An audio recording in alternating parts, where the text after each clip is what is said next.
പ്രേമസ്വരൂകളും ആത്മസ്വരൂകളായിരിക്കുന്ന എല്ലാവർക്കും നമസ്കാരം. ഭഗവാൻ ശ്രീരാമചന്ദ്രൻ്റെ പാദപത്മങ്ങളിലും ആ പാദം പതിഞ്ഞ ഈ മണ്ണിലും അമ്മ നമസ്കരിക്കുന്നു.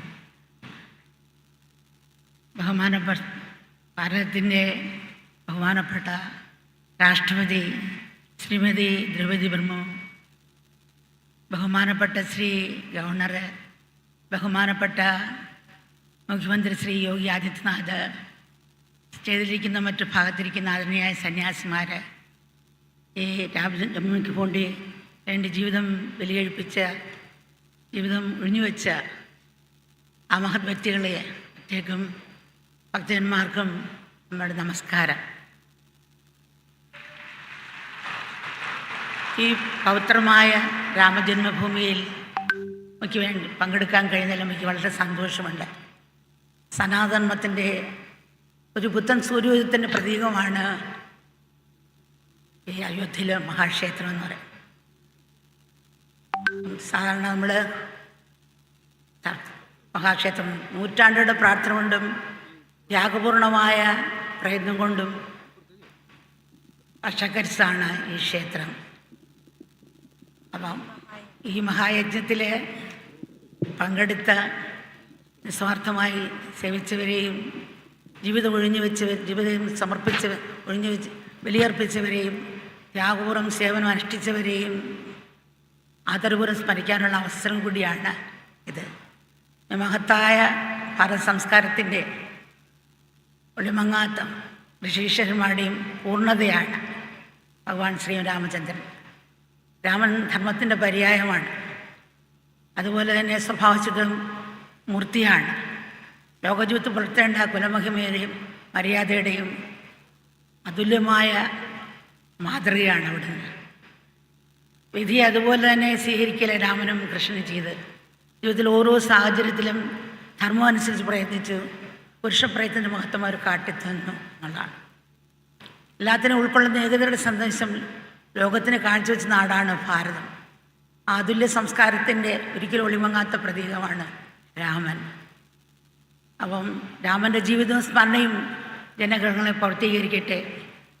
മൂല്യങ്ങളെന്ന് പറഞ്ഞുകൊണ്ടിരിക്കുന്ന ലോകത്തിൽ രാമായണവും രാമൻ്റെ ജീവിതവും ജനഗ്രഹങ്ങളെ പൂർത്തീകരിക്കട്ടെ. അപ്പം രാമൻ്റെ ജീവിതം നമ്മളിൽ ധർമ്മബോധവും ആത്മശക്തിയും കർമ്മത്തിൽ നിസ്വാർത്ഥം നടത്താൻ സഹായിക്കട്ടെ എന്ന് നമ്മൾ പ്രാർത്ഥിക്കുകയാണ്. അപ്പം ഇത് പറയുമ്പം നമ്മുടെ ആശ്രമത്തിൽ സംസ്കാരം എന്ന വാക്കിന് കൾച്ചർ എന്ന് പറയും.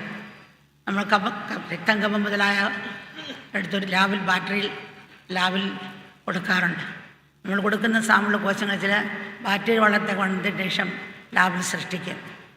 അതുപോലെ സംസ്കാരം ഇൻ്റർനെറ്റ് എന്ന് പറയും. അത് സംസ്കാരം ഉള്ളിൽ വളർത്തേണ്ടതാണ്. ആദ്യം അതിനകത്ത് അന്തരീക്ഷം വീട്ടിൽ നിന്ന് തുടങ്ങണം, പിന്നെ സ്കൂളിൽ നിന്ന് തുടങ്ങണം. ഇപ്പോൾ ആശ്രമത്തിൽ 100-150 രാജ്യക്കാർ കുഞ്ഞുങ്ങൾ രാമായണമൊക്കെ പഠിക്കുന്നുണ്ട്. അതിൽ ചില കുഞ്ഞുങ്ങൾ അമ്മയോട് ചോദിക്കുകയാണ്, അമ്മ രാമൻ സീതയോട് അജസ്റ്റ് സോറിയെങ്കിലും ചോദിച്ചുവിടായിരുന്നു. അപ്പം അമ്മ പറഞ്ഞ മോളെ, രാമൻ രാജ്യത്തെ രാജാവാണ്, മിലിറ്ററിയുടെ മേധാവിയാണ്. രാജ്യമാണ് ഫസ്റ്റ്, പിന്നെയാണ് ഭാര്യ. പിന്നെ ഭാര്യ ഗർഭിണിയായിരുന്നു. ഗർഭസമയത്ത് ഈശ്വര കഥകൾ കേൾക്കണം, കുട്ടികൾക്കും കേൾക്കണം. ഒരു സാഹചര്യം സൃഷ്ടിച്ചതാണ്. അതേ രാമൻ തന്നെ ലങ്കയിൽ രാവണൻ കൊണ്ടുപോയ സമയത്ത് എന്തെല്ലാം കഷ്ടപ്പെടണം സീതയെ തിരിച്ചുകൊണ്ട് വന്നു. കുട്ടി ഒരു 3 ദിവസം കഴിഞ്ഞ് പ്രസംഗിച്ചപ്പോൾ NHM ഫ്രാൻസിലാണ്, ഞാനിവിടെ രാമായണ ഗീത പഠിക്കാണ്, ഇതിനാണ് രാമൻ സീതയോട് ചെയ്തതെന്ന്. വേറൊരു കുട്ടി ഒരു പാവയും കൊണ്ടുവന്നു. അപ്പോഴാണ് കുട്ടിയോട് ചോദിച്ച്, ഇത് വേറൊരു കുട്ടിയുടെ പാവയാണല്ലോ, നിനക്ക് എങ്ങനെ കിട്ടി? അപ്പോൾ അതെൻ്റെ ബർത്ത്ഡേക്ക് ആ കുട്ടി കൊണ്ട് തന്നു എന്ന് പറഞ്ഞു. അപ്പം ആ കുട്ടിയെ വിളിച്ചു, നീ ഇത്ര കരഞ്ഞു വിളിച്ച് മേടിച്ച പാവയാണ്, നിനക്ക് വിഷമം തോന്നിയില്ലേ കൊടുത്തപ്പം? ഇല്ല, കിട്ടിയതിനേക്കാൾ കൂടുതൽ സന്തോഷം തോന്നിയവൻ. അപ്പം എന്താണെന്ന് വെച്ചാൽ അവൾക്കാരും അവൾ ജന്മാനം കൊടുക്കാനില്ല, അതുകൊണ്ട് കൊടുത്താണ്. അപ്പോൾ അത് കാണുമ്പോൾ സന്തോഷമില്ല, അതോർത്ത് എനിക്ക് സന്തോഷം തോന്നി. എന്താണ് കാരണം? ചെറുപ്പത്തിൽ നമ്മൾ കൊടുത്ത ആ സംസ്കാരം കൊണ്ടാണ് കുട്ടിക്ക് ധർമ്മബോധം ഉണ്ടായത്. സീതയുടെ മക്കളും സീതയുടെ മക്കൾ തന്നെയാണ് രാമനെ കണ്ടുപിടിച്ചത്. അപ്പോൾ നമ്മൾ കുഞ്ഞിലെ ഈ സംസ്കാരം, നമ്മുടെ ക്ഷേത്രം എല്ലാവരുടെയും പ്രാർത്ഥന കൊണ്ട് കിട്ടിയെങ്കിലും ആ സംസ്കാരം കുഞ്ഞിലെ ഉണർത്തണം. ഇപ്പോൾ പ്രകാശം കൊടുക്കുന്ന തിരി കരുനാളം കത്തുകയാണ്. അതുപോലെ പുഷ്പം മുഴുവെടുത്ത് പുഷ്പം പരിമണം കൊടുക്കുന്ന പുഷ്പം മുഴുവെടുത്ത് മൊട്ടായിരിക്കുമ്പോഴേ വീഴുന്നതാണ് കാണുന്നത്. ലഹരിക്ക് അടിമപ്പെട്ട് യുവാക്കളായ കുഞ്ഞുങ്ങളും മറ്റു രീതി കഷ്ടപ്പെടുന്നുണ്ട്. നമ്മൾ ഇറങ്ങി ഗ്രാമങ്ങൾ തോറും ഇറങ്ങി ആ സംസ്കാരത്തെ ഉണർത്താൻ ശ്രമിക്കുന്ന എല്ലാ രീതിയിലും നല്ലതാണ്. അപ്പോൾ അയോധ്യയിലെ കാര്യങ്ങൾ വെച്ച് നോക്കുകയാണെങ്കിൽ സാറിന് എങ്ങനെയായിരുന്നു ഭരതൻ്റെ